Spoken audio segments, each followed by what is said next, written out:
I never thought that peace could taste like rosemary chicken and warm potatoes, but that night, it did. My hands, calloused from decades of filing, typing, sorting other people's chaos, finally rested on a linen napkin folded just so in my lap. The wine, cheap, but full-bodied, tingled on my tongue like promise.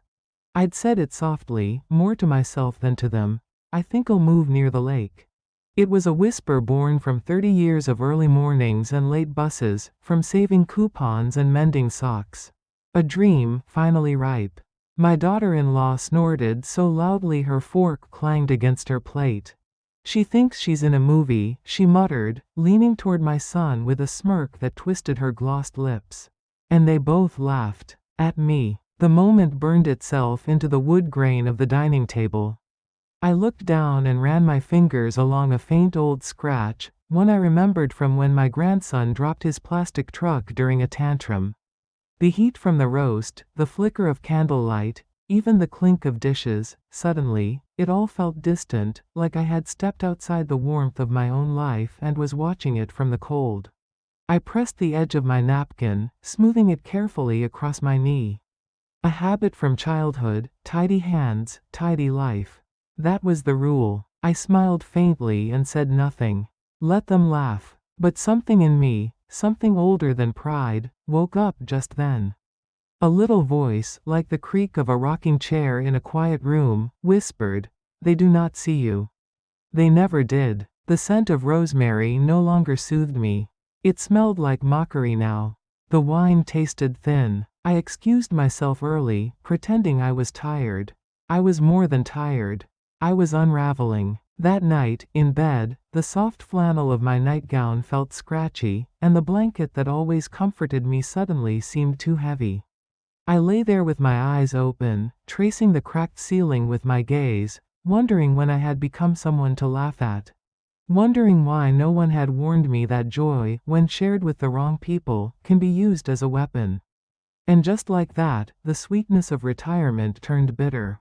The morning after that dinner, I made my usual cup of chamomile, the steam curling like delicate ghosts around my face.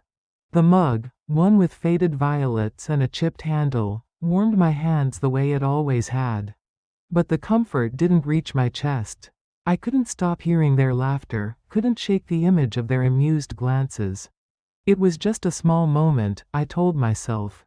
People say foolish things. Maybe I was too sensitive. So I folded laundry, sorted my pantry, paid a few bills online. That's when I noticed the numbers. At first glance, everything looked normal. My pension had deposited right on time, my modest savings still appeared to sit safely in the account I'd used for years. But something itched at me. I clicked into the transaction history, an old habit from when I used to balance my checkbook to the penny.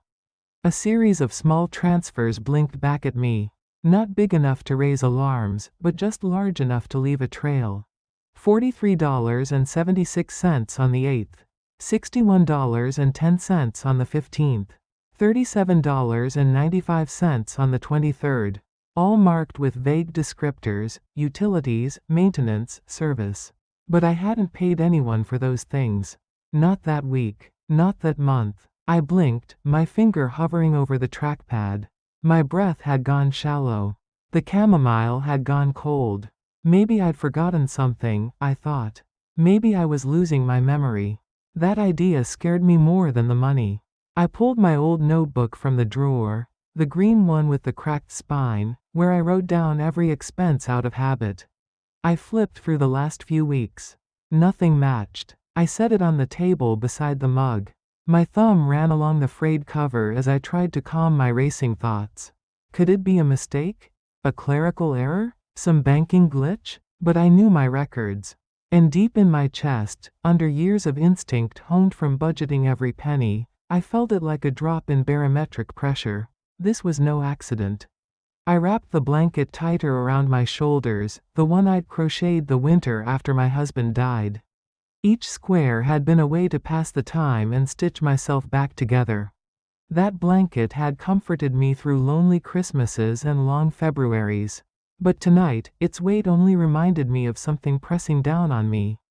I looked out the window at the streetlight flickering beyond the hedges. Somewhere in the dark, I sensed a quiet truth creeping in. Something was wrong, and the laughter at that dinner table was only the first crack. And cracks, if ignored, become chasms. You don't get to 68 with any peace in your bones unless you've learned to live below your means. I never married again after Tom died. His silence in the house still echoed through the years, gentler now, but constant. So I worked. A receptionist at a dental clinic, a clerk at the library, sometimes even cleaning houses on weekends when the bills crept higher than the budget. My nails were always short, clean, practical. My handbags never flashy. I never indulged in spas or vacations or a new car. But I kept notebooks, so many notebooks. There's a box under my bed, taped at the corners, labeled in black marker, Life. Inside it are decades of ledgers, recipes, clipped coupons, old pay stubs, and folded dreams. I'd pull them out now and then, flip through them when I felt unmoored, just to remind myself that I'd made it this far by being deliberate. Every cup of tea was a ritual. The same mug, the same steeping time. I'd smooth the placemat before every meal, even if it was just me at the table. Order gave me power, a small, quiet kind. And I never asked for much. Just enough to be safe, to stay independent. I didn't want to be anyone's burden, least of all my son's. He used to come by after school, when he was little, dragging his muddy backpack across my clean floor. I'd make him grilled cheese and hum while folding his socks, imagining that maybe, one day, he'd remember that warmth and want to return it. But warmth, I've learned, is not always passed down. I thought that by saving, by planning, I was building something sacred. A future where I wouldn't have to ask for help.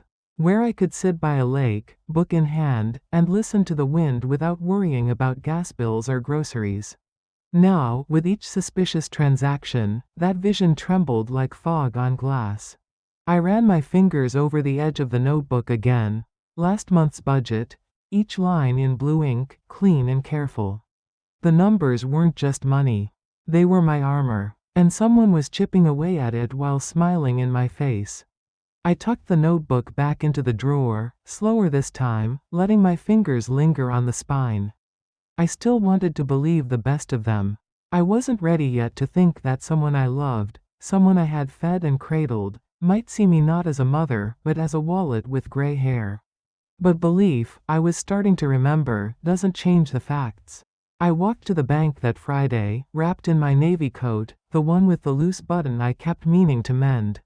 The air had that early spring sharpness, sunlight fooling the skin while the wind cut through to the bones. My steps were steady, but inside, I carried a strange hope, like when you misplace your keys and convince yourself they'll turn up in a coat pocket you hadn't checked yet. The branch smelled faintly of printer ink and citrus floor cleaner. I stood in line behind a man humming to himself, holding a coffee cup with lipstick stains. I wondered briefly whose lipstick it was. Silly things cross your mind when you're trying not to panic.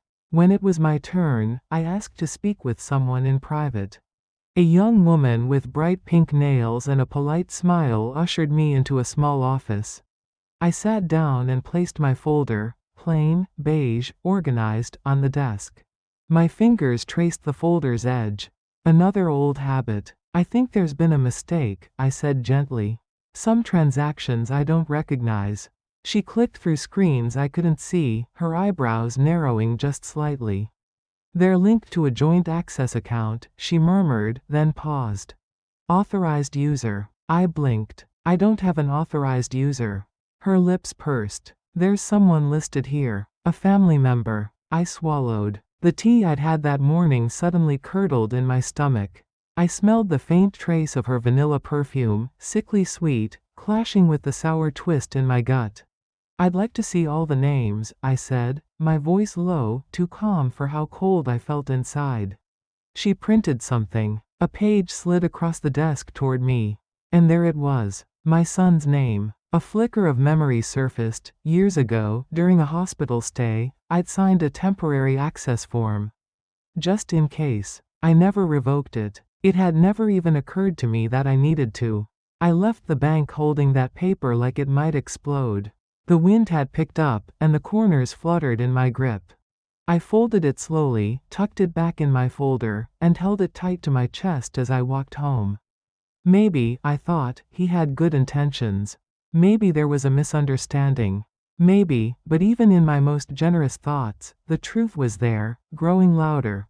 People don't take what they respect. That night, as I made toast, dry, my stomach couldn't take butter, I realized I hadn't felt safe all day. Not because of the numbers or the names, but because for the first time in my life, I didn't know if my own child was for me, or against me. And once that question enters your heart, it doesn't leave easily. I spent the next few mornings at the kitchen table, the sun warming my shoulder as it crept through the lace curtains.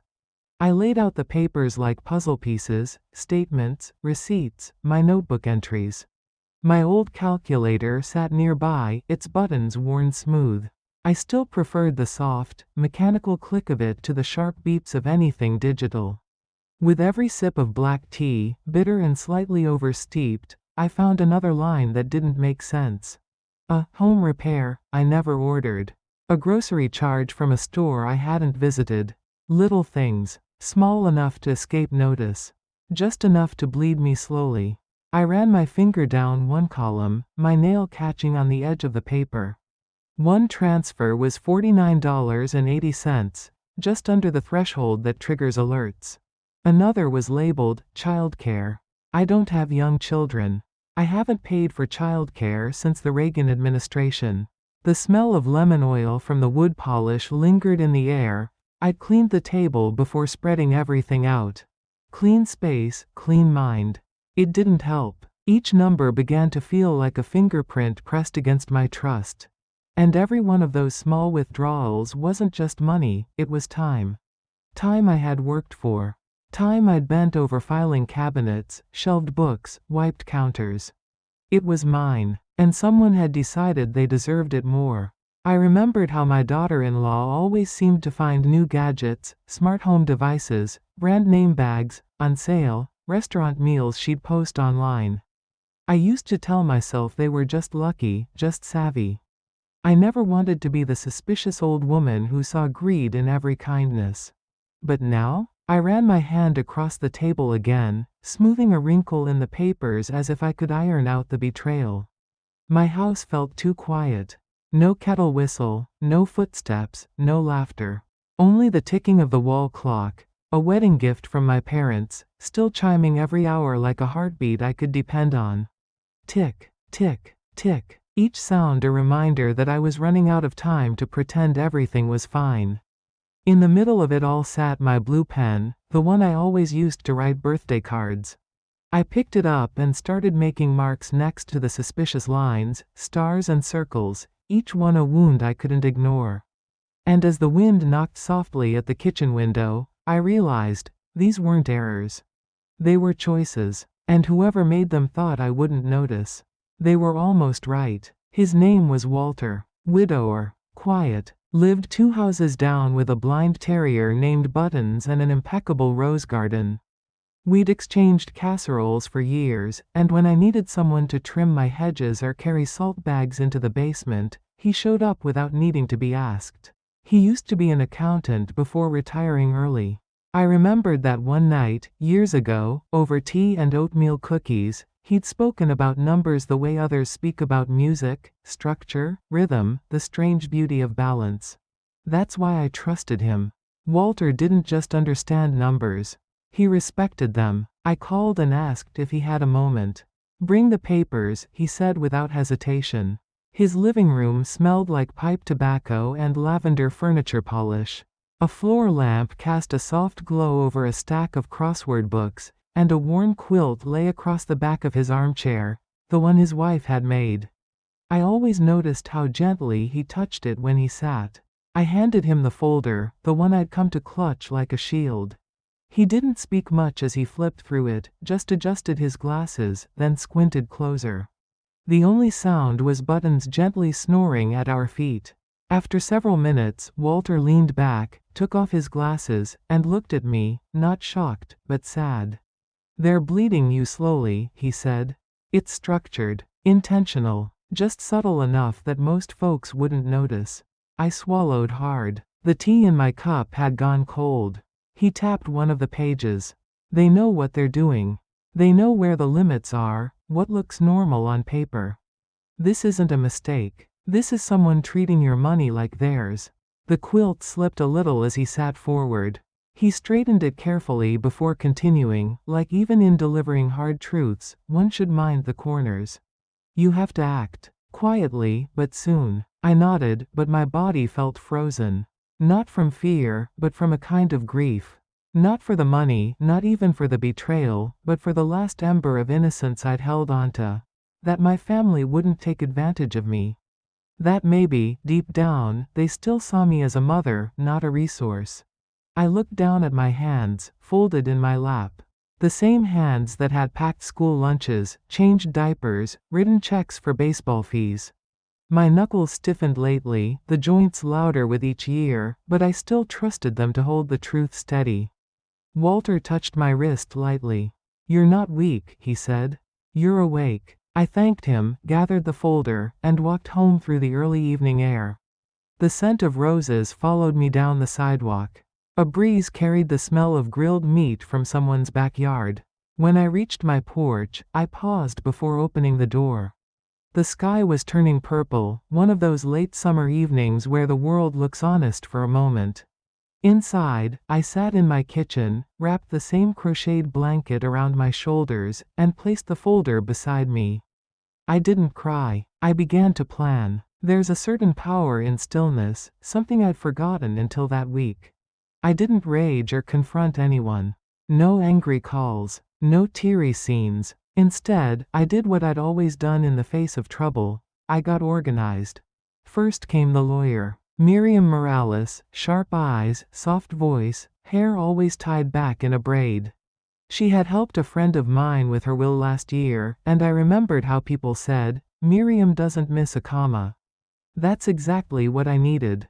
Her office smelled of eucalyptus and printer toner. I brought my folder, placed it between us, and unfolded the papers like a map. She listened, really listened, nodding slightly as I spoke. When I paused, she said simply, "We'll fix this. Quietly, legally, permanently." We rewrote my will, froze the old joint account, transferred the remainder to a new bank, changed passwords, removed access, paper trails and dotted lines. No drama, just action. As I signed the final document, she handed me a sealed copy and said, "Sometimes protection is the best revenge." I smiled, not because I wanted revenge, but because for the first time in weeks, I felt the ground under my feet again. When I got home, I moved through the house like a woman rearranging her life. I opened the windows to let the air shift. The scent of basil and rain wafted in from the herb box outside. I made tea, peppermint this time, and let it steep longer than usual. As it brewed, I ran my hand along the lace curtains, straightening them just so. Then I cleaned, a kind of quiet ritual. I wiped down the kitchen counters, reorganized the linen closet, and finally mended the button on my navy coat.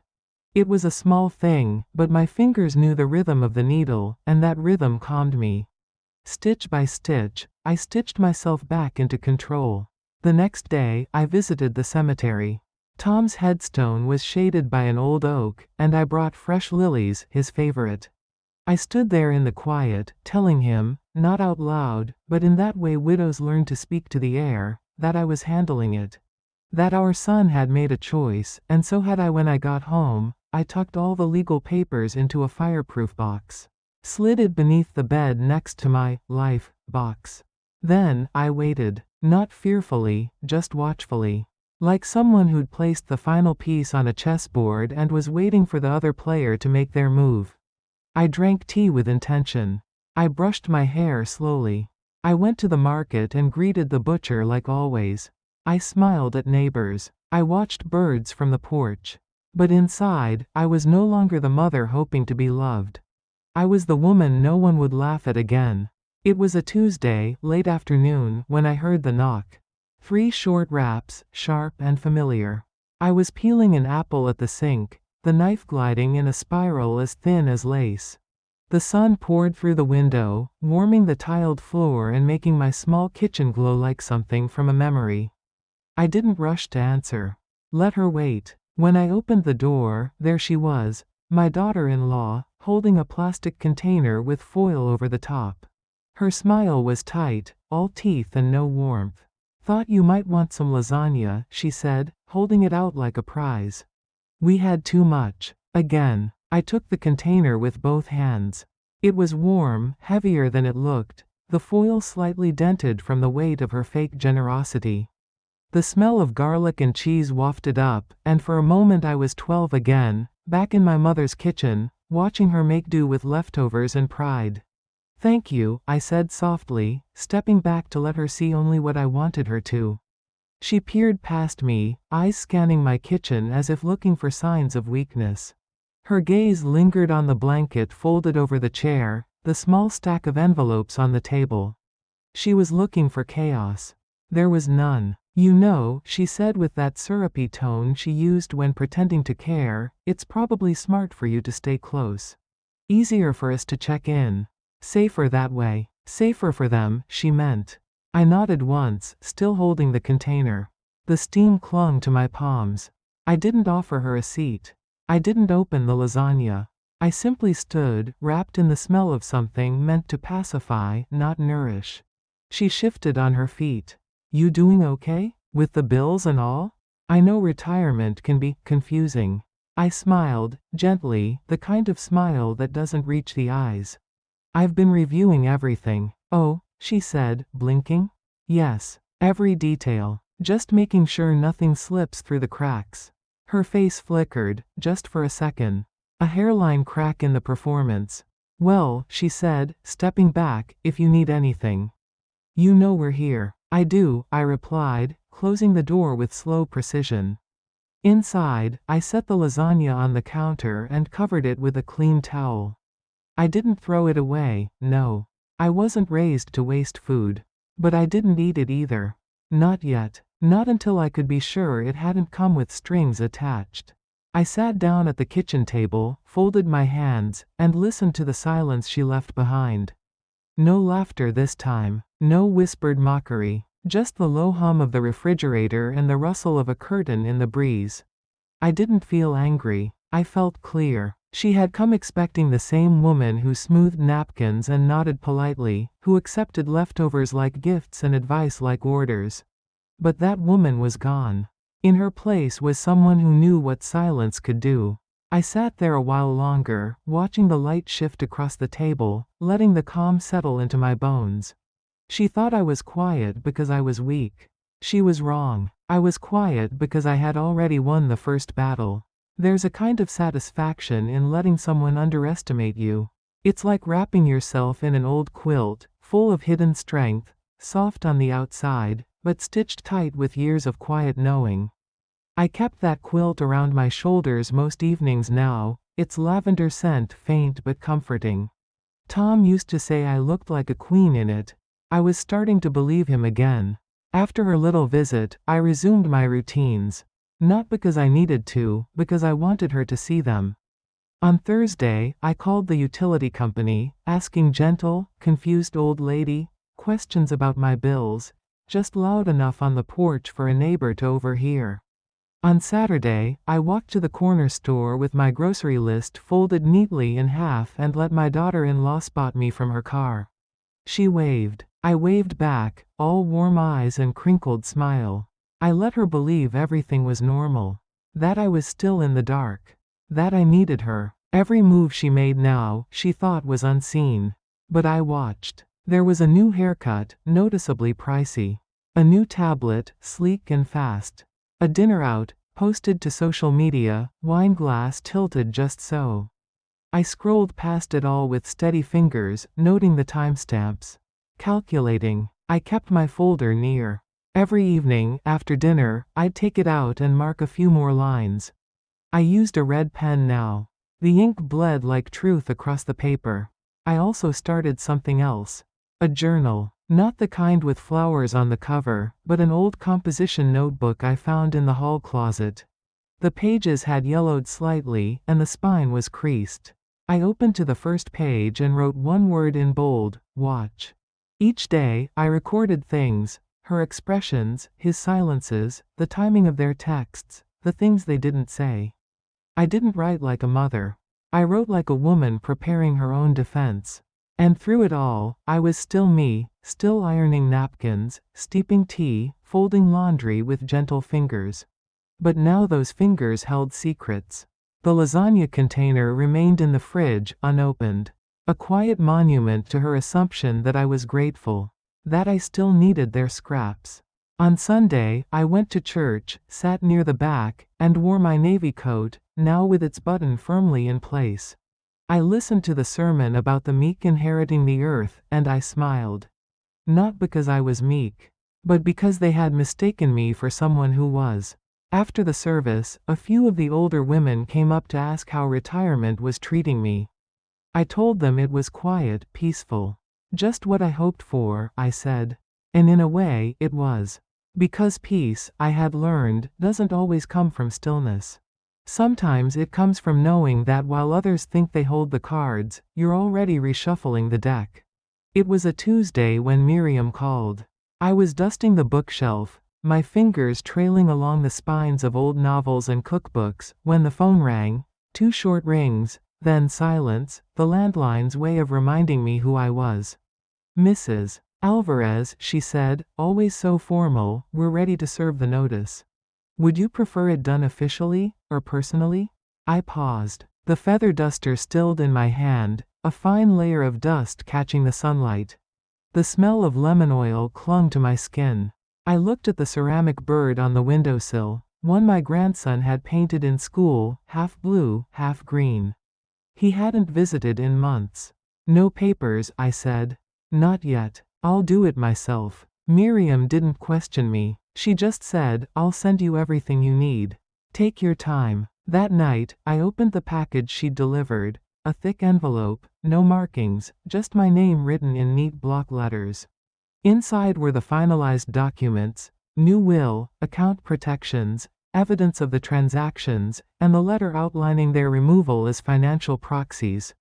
Neatly typed, legally binding, quietly devastating. I read them 3 times, each word as sharp as the edge of my bread knife. Then I slipped them into my own folder, now bulging with truth. I chose a new one, deep red, the color of resolve. I tucked a lavender sachet inside, so when I opened it, I'd smell strength, not fear. All week, I planned. I baked cornbread on Friday, not because I expected them to eat it, but because the scent of warm corn and butter would make the house feel inviting. Let them think it was a peace offering. I set the table with my good dishes, the ones with the tiny roses around the rim, and ironed the napkins to perfection. On Saturday, I washed my hair and put on the pearl earrings I hadn't worn since Tom's funeral. I dusted off the silver locket with his picture and clasped it around my neck. The weight of it reminded me, I had survived worse than disappointment. I had survived grief. I looked at myself in the mirror. Smoothed my blouse. Practiced my smile, not too warm, not too cold. Just knowing. Sunday came. I brought the red folder. I carried it like a Bible, close to my chest. They had invited me to dinner, assuming I'd be grateful for the attention. I arrived on time, kissed my grandson on the forehead, and placed the cornbread in the center of the table like a blessing. They didn't see the folder at first. They were too busy talking about vacation plans and budget-friendly cruises. I waited until the plates were set. Until the glasses were filled. And then, with the same grace I used to pour juice into sippy cups, I placed the red folder between the salt and pepper shakers. My son frowned, reaching for it slowly. My daughter-in-law narrowed her eyes. "What's this?" she asked, voice already pinched. I didn't answer right away. I adjusted the locket around my neck, letting the metal cool my skin. "It's time," I said softly, "that we all see things clearly."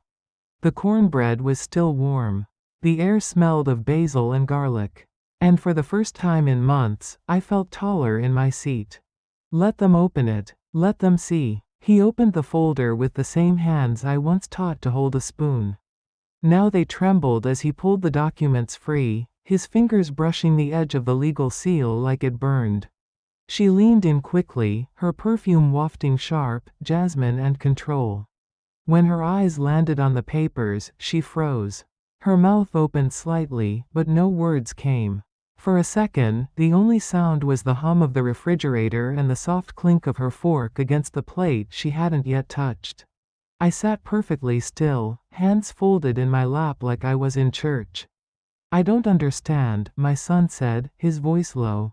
"You do," I answered gently. "You just didn't expect me to." My daughter-in-law recovered first. "This is unnecessary," she said. "Dramatic." "No," I said, letting the word rest in the room like a final stone on a grave. "What's dramatic is taking money from someone who trusts you and thinking they won't notice." I took a slow sip of water. The glass trembled just slightly, but I didn't let it show. For years, I continued, I told myself love meant forgiveness. That loyalty meant silence. That mothers should protect their children, even from the truth. I leaned forward, resting my elbows on the table. But I've learned something in this quiet house of mine. My fingers found the locket, and I pressed it gently. Silence isn't loyalty. It's surrender. And I didn't spend a lifetime working, saving, and surviving just to surrender now. My son looked down at the papers again, his brow furrowed. I saw a flicker of something, shame, maybe. Or fear. He opened his mouth, but I raised my hand, palm out, like I was stopping traffic. "No excuses," I said, softer now. "Don't tell me you needed it. Don't say you were going to put it back. Don't tell me it was a mistake." I glanced at my daughter-in-law. "You laughed when I said I wanted a life by the lake. Laughed like I was a silly old woman dreaming of things I didn't deserve. But I do deserve it." My voice shook slightly at that, but I didn't lower it. "I have earned every ripple in that water, every breeze, every book I'll read with the sun on my back." I saw it then, that tightness in her mouth. Not guilt, not even fear, rage, because I had done what she didn't expect. Protected myself. She stood up abruptly. "Are you accusing us of stealing?" "No," I said, standing as well. "I'm proving it." I gestured to the folder. "These papers are signed, witnessed, legal. My accounts are mine again. My will is mine. My power of attorney is gone from your name. All of it, mine." I looked at them both, my heart pounding but steady. "You thought I'd go quietly. You were wrong." I walked to the kitchen window then, opening it just a crack to let in the breeze. The scent of cut grass floated in. My hands felt steadier than they had in years. Behind me, no one spoke. Good. Let them sit in the silence now. It was theirs to keep. All week I had planned the moment, each word, each movement like choreography. But in the end, it wasn't the speech or the papers that mattered.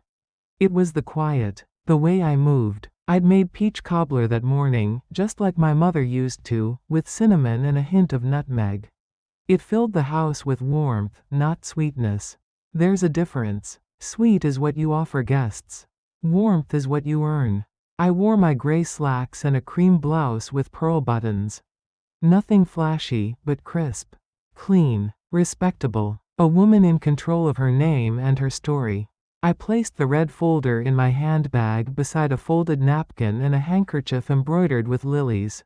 Symbols of mourning, but also of rebirth. They thought I was coming to eat. They didn't know I was coming to serve. When I entered the house, my son looked surprised to see me standing so straight. My daughter-in-law gave me a smile that didn't reach her eyes. There was lasagna again, of course, and garlic bread and salad with too much dressing. She made a show of pulling out a chair for me, as if I were still the doddering mother-in-law they believed me to be. I thanked her with a nod. Sat. Smoothed the napkin over my lap like always. And then, when the food was served, when the clatter of cutlery had begun, I opened my bag, withdrew the red folder, and placed it quietly at the center of the table. No grand gesture. Just enough pressure to make the Tupperware of salad shift. They both stared at it. It sat between us like a loaded pistol wrapped in velvet. "What's that?" my son asked. "Something I'd like you to read," I replied, sipping my water. My daughter-in-law, always quicker, reached for it and pulled it open. Her eyes scanned the first page, and all color drained from her face. She flipped through the documents faster now: will updates, bank reassignments, itemized evidence. The red pen marks. The signature from the notary. My son leaned over her shoulder, his face slowly twisting into confusion. You rewrote everything, he said. I did, I said simply. He looked at me, as if waiting for anger or tears. I'm not accusing you, I said, voice calm. I'm informing you. The silence after that was thick. The smell of garlic clung to the air, but it couldn't mask the scent of something else: control, slipping from their fingers. She set the folder down carefully, like it might bite. You've misunderstood something, she said, voice too soft. I've misunderstood many things, I agreed. But not this. I reached into my bag and laid the handkerchief on my lap. Lily white, threaded by my own mother's hands, long gone but not forgotten. This is not a confrontation, I continued. This is clarity. I paused, letting the clock tick behind me, the rhythm of it steadying my pulse. I wanted to do this here, I said, because I thought it was important for you to see that I'm not hiding. I'm not afraid, and I'm not your fool. The red folder remained between us, untouched now, like the truth it held had weight of its own. And I, wrapped in my locket, my dignity, my silence, watched them squirm like children called to the front of the class without their homework. No yelling, no name-calling, just facts. And they stung more than any raised voice ever could. She tried to smile when she saw the legal seal, but her lips twitched too much. Her fingers, usually so precise with their gestures, now fumbled as she flipped through the pages. I noticed the way she avoided looking at the signature lines, my signature.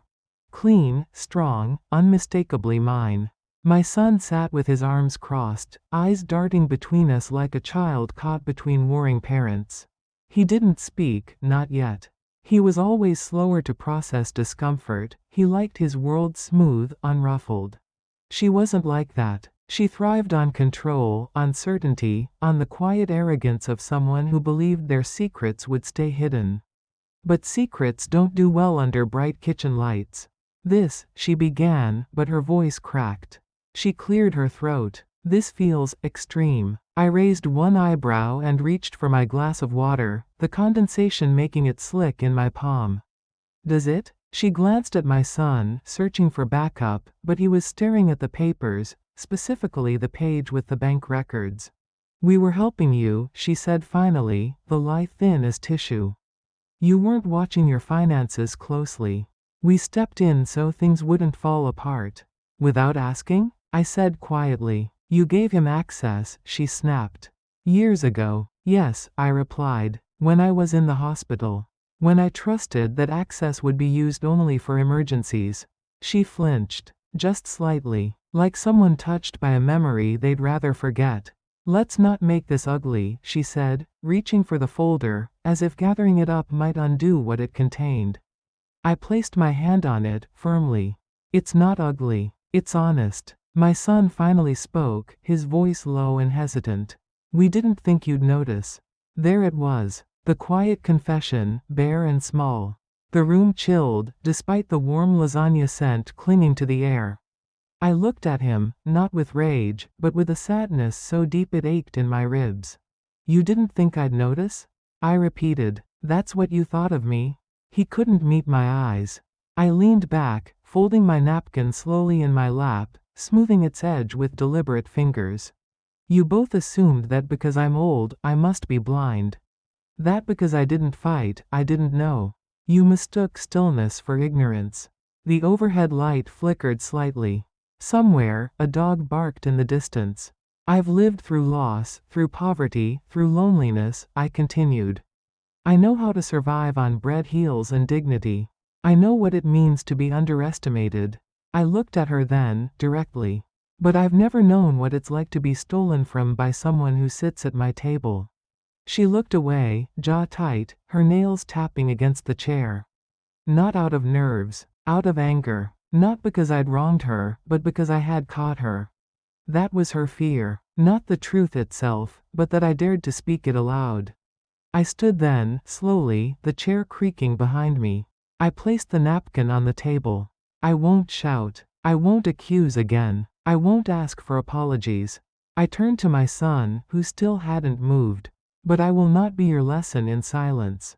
Not anymore. And with that, I left the folder behind and walked toward the door. The scent of cinnamon and butter clung to my blouse as I stepped out into the night. Behind me, no one followed. They wouldn't, because they had already said everything I needed to hear. Without meaning to. I didn't turn around when she spoke. I stood by the door, my hand on the old brass knob, feeling its chill against my palm. Her voice, sharp and laced with disbelief, cut through the silence they'd left behind them. "What is this?" she repeated, louder now, anger breaking through her mask. I turned slowly. The light above the dining table flickered once, as if the house itself were holding its breath. "My money, my life, and your lesson," I said. My voice didn't rise. I didn't need to raise it. There are words that land harder when spoken softly, words like my and lesson. I wanted her to hear every syllable, to feel each one settle into her chest like a stone. She stepped away from the table, her arms crossed, jaw clenched. "You think this is fair? After everything we've done for you?" I looked at her calmly. "You've done things to me. Not for me." My son sat still, his shoulders hunched. I saw him shrinking, folding into himself like a boy who wanted to disappear. There was a time I would have reached for his hand. Not anymore. I walked back to the table, slow and steady. Each step deliberate, echoing off the tile like a drumbeat. "You laughed at me for having dreams," I said, placing my hand on the chair back. "A house by the lake. A quiet life. You thought that was funny." She opened her mouth, but I held up my hand again. "You mocked me while taking from me. Do you know how cruel that is? To make someone feel ridiculous for wanting peace while you quietly strip it away?" The garlic bread had gone cold. The lasagna was congealing in its pan. The salad wilted under its dressing. Everything she'd laid out to impress me was fading before her eyes, just like her power. "This isn't about the money," I continued. "It's about respect. And you lost mine." She scoffed, trying to collect herself. "You're being dramatic. You're going to break this family over a few $100s?" "It wasn't a few hundred," I replied, and watched her face tighten. "I don't mean the amount," I added. "I mean the cost. You spent something you can't buy back, my trust." The locket around my neck felt heavy, and I touched it lightly. Tom's picture was inside, faded and creased. He'd warned me, in his own quiet way, about trusting too easily. I hadn't listened then, but I was listening now. I turned back toward the door. My coat hung neatly by the frame. I reached for it slowly, smoothing the sleeve like I always did, fingers steady. "You took advantage of someone you thought would never speak up," I said. "That's over." And then I looked at both of them, my son, who still couldn't meet my gaze, and the woman who thought she could rewrite the rules of decency because I was old. "This is what it feels like," I told them, "to be held accountable." I left the lasagna, left the folder, left behind a silence that would stretch longer than any argument. As I stepped outside, the evening air kissed my cheeks. The sky was painted in purples and golds, and for the first time in months, I breathed without the weight of betrayal on my chest. Behind me, their house no longer felt like home. And ahead, the road was open. The moment I stepped outside, I thought it was over. But betrayal doesn't release its grip so easily. The next day, my son called. The kind of call that begins with a sigh instead of a greeting. I could hear her in the background, whispering. "Stage managing." "Mom," he said, "can we talk? Without lawyers?" I sat in my armchair, the same one I'd rocked him in as a baby, the fabric faded where our bodies had left imprints over time. I ran my hand along the curved armrest, the corduroy catching slightly beneath my fingertips. I listened. "We didn't mean to hurt you," he continued. "It was just, you weren't using it. And we were struggling. Always that word. And I knew it was partially true. Life is expensive. Children are tiring. The world is a mess. But so was my budget when I had 2 jobs and no help. So were my nights when I cried into a cold pillow and still showed up to work the next morning with a smile. Struggle doesn't justify theft. It never has. I didn't interrupt him. I let him fill the space with excuses and rationalizations. That was his way, talking through the problem until it sounded less like a betrayal and more like an accident. When he finished, I let the silence breathe. That's where the truth lives, in what we don't rush to cover up. I raised you better, I said, finally. My voice was steady, and if I didn't, then I'm correcting it now. He sighed again. So this is it? You're cutting us out? I looked out the window, where the afternoon sun fell across the porch in gold stripes. A bird pecked at the feeder I'd just refilled. The scent of lavender oil lingered in the air from my morning cleaning. No, I said, I'm not cutting you out. I'm giving you space. To reflect. To grow. To decide who you want to be next. And the money? He asked. That's done, I replied. Legally. Permanently. There are boundaries now. I heard a soft curse in the background, her voice, sharp and venomous. I imagined her pacing, clenching her jaw, calling me names I wouldn't dignify by repeating. But I smiled, because their anger meant one thing: they no longer held the power. You taught her to hate you, he said suddenly, bitter. No, I said, she chose that on her own. I only refused to let her spend me. He was quiet after that. And then he hung up.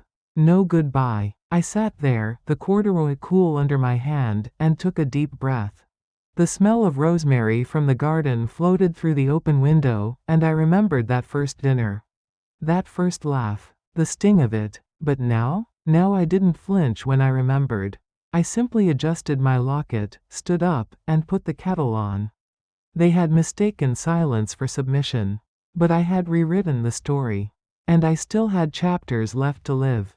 They haven't stopped talking to me, not entirely. But now, every conversation is a performance. I hear it in their voices, the careful tone, the way they speak as if I'm someone they have to manage, not someone they love. He calls once a week, maybe less. It always starts the same way: "Hi, Mom. Just checking in." No warmth, just duty. I picture him sitting stiffly at their dining table, her hovering nearby, nodding or correcting him silently, like I'm an obligation to be handled. A box to tick. I answer. I always do. I won't give them the satisfaction of painting me as bitter. But I no longer fill the silences between their sentences. I let them feel the space. I ask about my grandson. I don't ask about their finances. They never ask about the lake. And they never, ever, mention the folder. Once, she texted. Just a single line. I hope we can move past this.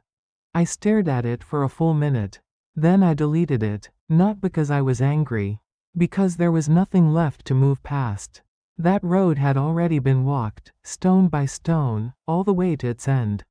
They send cards now, generic, store-bought ones with pre-printed messages.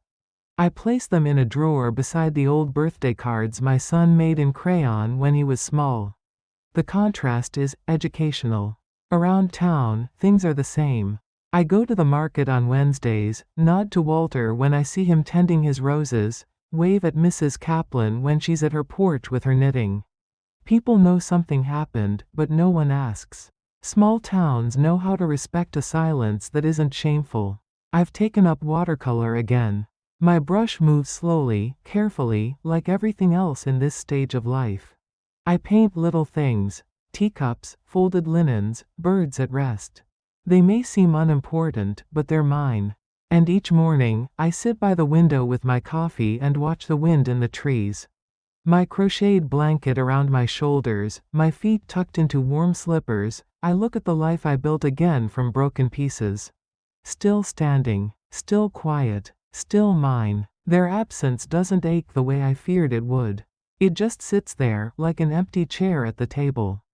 A reminder that love, when weaponized, becomes something else entirely. But I never let it become me.